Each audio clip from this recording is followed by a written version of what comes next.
Okay, unless somebody is totally ignorant, he hasn't heard of Feigie with the golden boich, Feigie with the golden belly.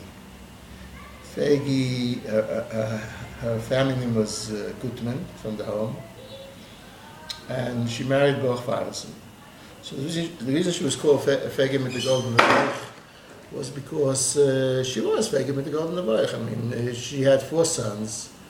Yosef Eliezer, Shmuel Victor, Israel Binyamin Bendit, and Eliomer. And these 4 sons all went to Volozhin and all became rabbis. They got smicha from the Netziv, whoever it was, I guess the Netziv.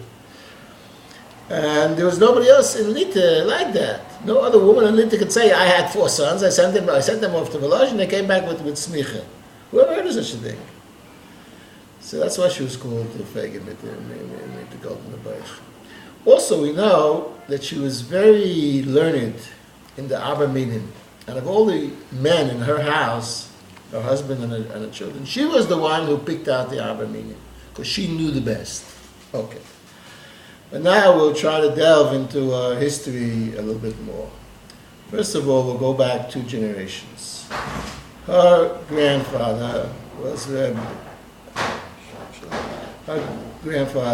Lezik Gutman, who Rabbi Hirsch Broide from Salant made into the Rav of Kelm.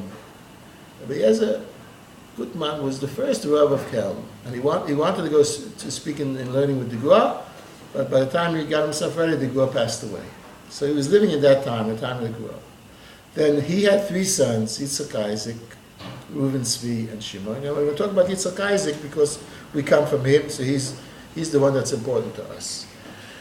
So Yitzchak Isaac had 2 daughters, Rivka and Feigie, the Feigie we're talking about. Now, Rivka, he married off to Friedman. I forget his first name right now, Friedman. And Friedman was sitting and learning over there in the shul in Kelm. That's what was done in those days, right? They ate kest. This is called eating kest.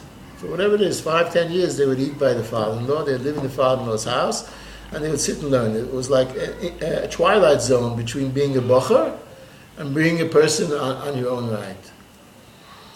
But the problem was that there were maskilim over there in the Beis Medrash. And Yitzchak Isaac, who knew the people in Kelm, was afraid of these maskilim. They're going to take his son-in-law off the road. So he sent him away to a different town, Aishashak, whatever it was. Aishashak was the famous town for Prussian, right? That men who were separated from their wives and sitting and learning the whole time. Right? Not going back home to the wives because the wives weren't there. The wives were somewhere 100 kilometers away. So every once in a while they'd go home for Pesach, whatever it is. Meanwhile, Rivka had a son called Eliezer Eliyahu Friedman. Then Rivka died. And Rivka's death was a complete change in Isaac's life. The fact that his daughter had died, and he blamed himself because maybe he shouldn't have sent away, he shouldn't have been so frum, and he shouldn't have sent away her husband. So he decided that he's not going to eat anymore, only at night. In the daytime he's not eating anymore, and he's only learning. So what happened here? So they should say he had a nervous breakdown. He was a businessman. He had a whole life in Kelm. His daughter dies, he had a nervous breakdown. But we're saying no, he didn't have a nervous breakdown. He was independent. We come back to the theme of independence. He was independent. He decided, that's it.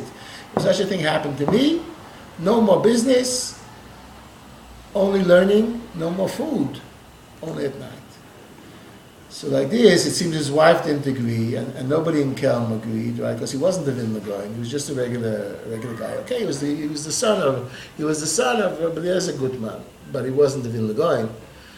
So what he did, he went to Feigie's house. Feigie had married Baruch Feivelson in Vaigiva, which was like a kilometer or 2 out of Kelm. He went to Feigie's house, and Feigie took care of him for 40 years.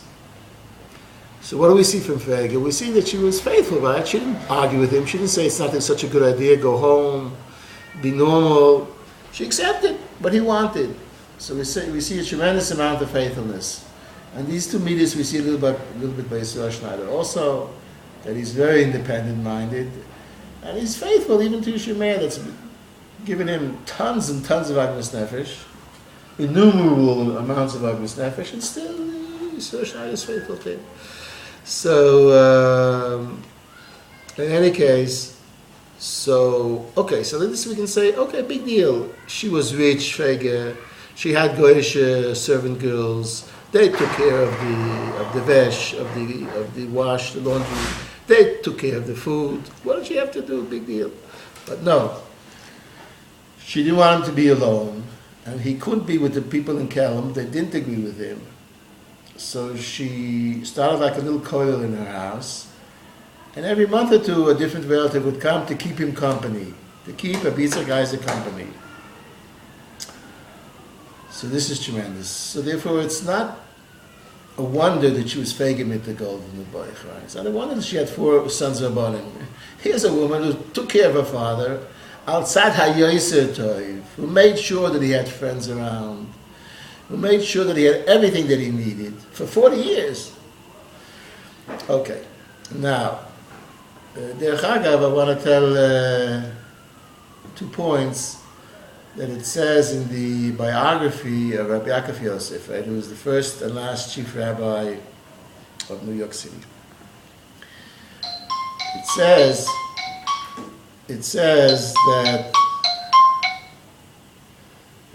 that